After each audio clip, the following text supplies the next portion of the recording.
Hello नमस्कार साथियों। ये टाटा का 3 किलोवाट का सोलर पंप लगा हुआ है, जिसमें ओवरलोड की वजह से दिक्कत ये आई कि इसके कनेक्टर्स हैं जो जल चुके हैं। अभी मैं इसके कनेक्टर्स को चेंज करूंगा और आपको दिखाऊंगा कि ये कार्य कर रहा है कि नहीं। जैसा कि आप देख सकते हैं, इसमें इसका कनेक्टर जो है ओवरलोड की वजह से ही जला हुआ है। मैंने बाद में उनसे पूछा और अभी मैंने ये चेंज कर दिया है।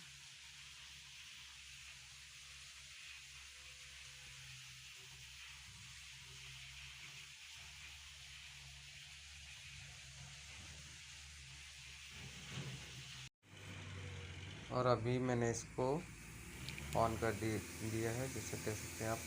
अभी ये ऑन है। इसका थोड़ा डिस्प्ले शायद ऊपर से दिक्कत कर गया है, लेकिन अभी हमारा ये सोलर पंप जो है चालू हो चुका है।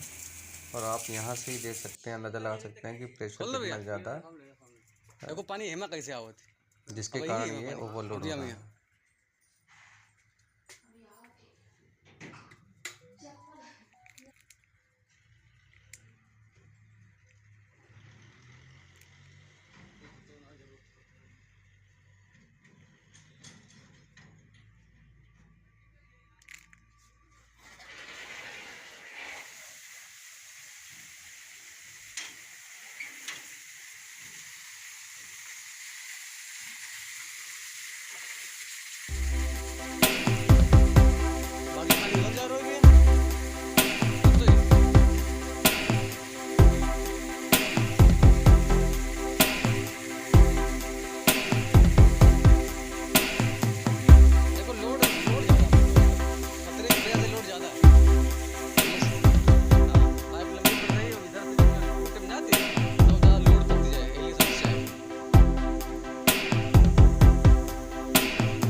ओके, नमस्कार साथियों। यहाँ की समस्या सॉल्व हो गई है। जय हिंद, जय